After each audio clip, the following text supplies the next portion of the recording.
I grew up on a farm with my parents and my 4 siblings, all girls. Pretty normal childhood. Probably the biggest thing was that my dad was an alcoholic, so that was really hard.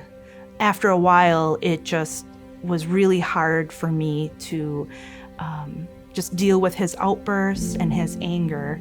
It just got to be too much. So in my early teens, I just couldn't handle the pain anymore. So I had made a plan to take my dad's gun out of his cabinet at night when everybody was sleeping and go out to our backwoods and take my life. So I waited that evening until everybody went to bed, and I felt like this is the time I need to do this.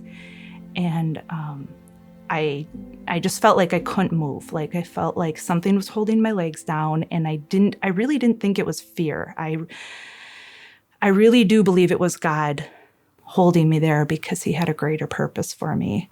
But when I had asked my parents if they could take me to counseling, they took me one time and said, "Are you sure you really need this? We can't afford it."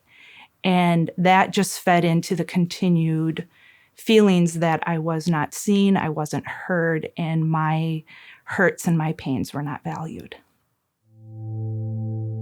I think most people, would just assume you get married, you have kids, you have the happily ever after. But as that starts breaking down, I think our real brokenness starts coming through over time. 2 marriages that failed for very different reasons, but in both of them, I was just trying to earn my love because that's what I've always known is I'm not worth being loved just because I am. I was so set on not letting my second marriage end like my first one, and no matter what I did, that still happened. And then at one point, my husband had cheated on me, but even when that happened, I said to God, I really don't think you want this marriage to end. Like, I really want to fight for it. I feel like that's what you want. I'm going to try to do things differently this time. After the first affair, I said to God, I can't control what he's doing. I can only control how I'm going to react. I said, I'm going to commit this next year to you to learn all those things because I can only heal myself and what you're showing me. So I did take that next year, and I was doing all the work, and what I was seeing was more of a separation in the marriage because I was working on my healing, but my spouse was refusing to work on his healing. So that led to another affair, and where I thought God was going to say, that's not what I was hoping for when I was blessing your marriage. He still loved me enough that he knew he had to pull me out of something that was very unsafe.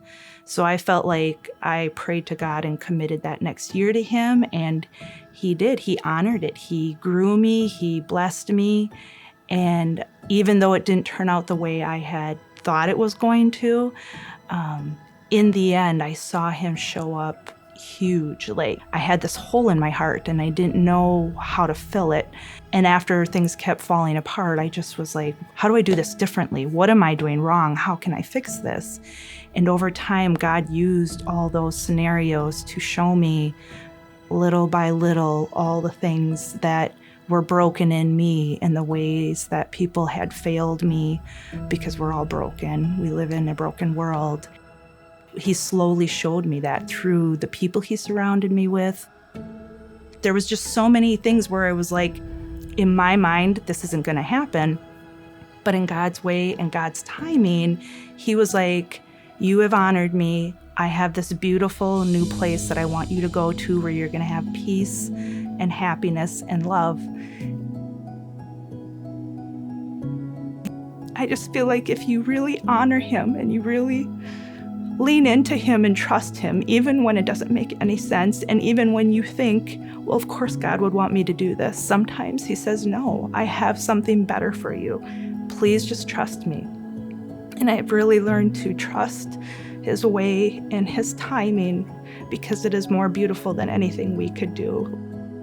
It just takes time to get to know God, and it takes vulnerability, and it takes the right people around you to support you, because you can't do it alone. You have to have people that can speak truth into your life.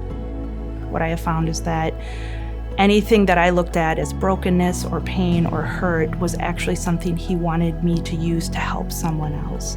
So if you can be brave and courageous and reflective and repent to God, he is going to take all of it and just make it into a beautiful story that blesses you and blesses people that you will meet the rest of your life.